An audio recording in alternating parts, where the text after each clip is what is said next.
રસોઈ શો હતો અને એન્કર જે હતી ને એ એટીએમ ની લાઈનમાં હતી.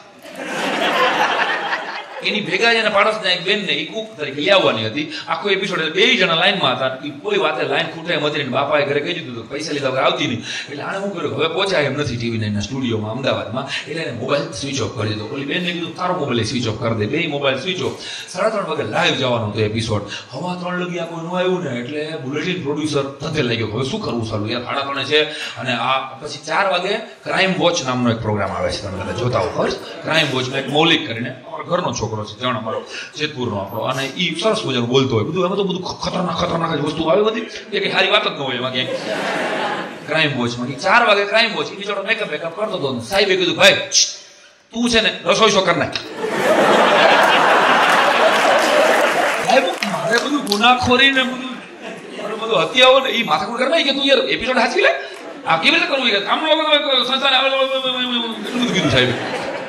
ઓલો કે સાહેબ પણ હું કોણ સામે કોણ છે? સ્વીપર બેન હતા એ બેન, તમારું નામ હતું કે શોભનાબેન. તો કે તમે હાડી બદલાવી લો, તમે રસોઈ શોમાં બનાવી નાખો. કે શું બનાવવું? કે તમને જે આવે બનાવી નાખો. જે શું આવડે છે? તો કે મને બટેટાનું શાક બનાવી નાખો. હાલો 2 મિનિટ વિચારો. TV9 ના રસોઈ શોમાં ક્રાઇમ પેટ્રોલનો એન્કર. હવે એની બિચારાની કઈ સ્ટાઇલ થોડી ફરે, ગેર થોડું ચેન્જ થાય.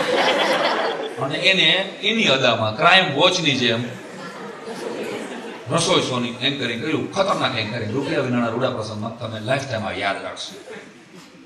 9મી નવેમ્બર, સ્થળ અમદાવાદ, બપોરના 3:30 વાગે વેજલપુર પોલીસ સ્ટેશનની બાજુમાં આવેલા TV9 ના સ્ટુડિયોમાં. તું બોલ ને, પોલીસ સ્ટેશન કા વચમાં લે?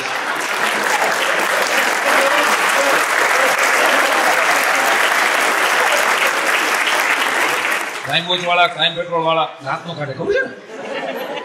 એ આમ જૂની કબજિયાત જેવું મોટું હોય. હું એન્કર મૌલિક મહેતા રસોઈ શો જોઈને રીઠા ગુનેગાર જેવા થઈ ગયેલા શ્રોતાઓનું ફરી એકવાર સ્વાગત કરું છું. જી હા, બિલકુલ ધ્યાનથી જો આ શોભના કાકી. અહીંયા નથી શોભના કાકી, અહીંયા જોવો માં દોસ્તો કાઢે એટલે તને દાઢી રખાવી છે. ધ્યાનથી જોવો આ શોભના કાકીને. આ એ જ શોભના કાકી છે જેના હાથનું બટેટાનું રસાવાળું શાક ખાવા માટે ગુજરાતની 6.5 કરોડની જનતા તરસી રહી છે. તો હવે તમારી આતુરતાનો અંત ખુલ્લા વાળ સાથે, હાથમાં ધારદાર રામપુરી ચાકુ સાથે રજૂ થાય છે શોભના કાકી. જોઈ લો મિત્રો, ચંબલનો ડાકુ જેટલી નિર્દયતાથી એના શિકાર પર તૂટી પડે એટલી જ નિર્દયતાથી શોભના કાકી બટેટા ઉપર તૂટી પડે છે. નજીકથી જુઓ, આ શોભના કાકીએ મરચાને ઊભા ચીરી નાખ્યા છે. ગરમા ગરમ તેલમાં ગીધવાના સેથા જેવું મીઠું નાખવામાં આવેલું છે. લોહીથી લથબથ લાશ પડી હોય એમ બટેટાના રસામાં રક્ત રંજીત બટેટાઓ હલવલી રહ્યા છે, ગરમ થઈ રહ્યા છે. જોઈ લો, ધ્યાનથી જોઈ લો. સાવધાન ગુજરાત. આ શોભના કાકી, જોઈ લો આ શોભના કાકીને. એની આંખોમાંથી અશ્રુની ધારાઓ નીકળી રહી છે. કેટલો માસૂમ ચહેરો બનાવીને આ મહિલા ખતરનાક શાક બનાવી રહી છે.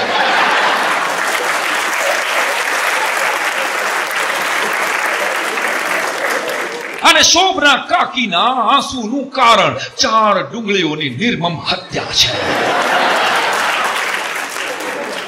જી હા દોસ્તો, તો ડુંગળીનું ખાર્યું અને બટેટાનું તીખું તમતમતા શાક બનાવવાનું ષડયંત્ર ગુજરાતમાં ઘરે ઘરે થઈ રહ્યું છે. અને તમે જો આ ષડયંત્રની તમને ભનક આવે તો TV9 ના ખાલી જગ્યા નંબર ઉપર ફોન કરજો. અમે ATM ની લાઈનમાં નહીં હોય તો ફોન ઉપાડશું. આવા ડુંગળીના ખારિયાની કે બટેટાના શાકની તમને ગંધ પણ આવી જાય તો તમે ચેતજો. જાગો પતિદેવ, જાગો.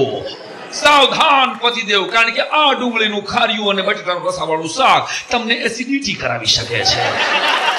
તમારી લીવર અને કિડની ફેલ કરી શકે છે. મિત્રો જાગજો, તમને 3 દિવસની કબજિયાત નોતરી શકે છે.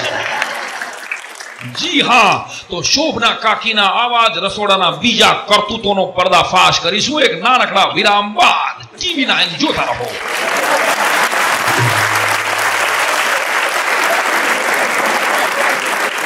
પૂરો થયો ને શોભના કાકીએ વેલણે માર્યો હો ઓલા ઈ કે રોયા હું શાક બનાવું છું કે પાપ બનાવું છું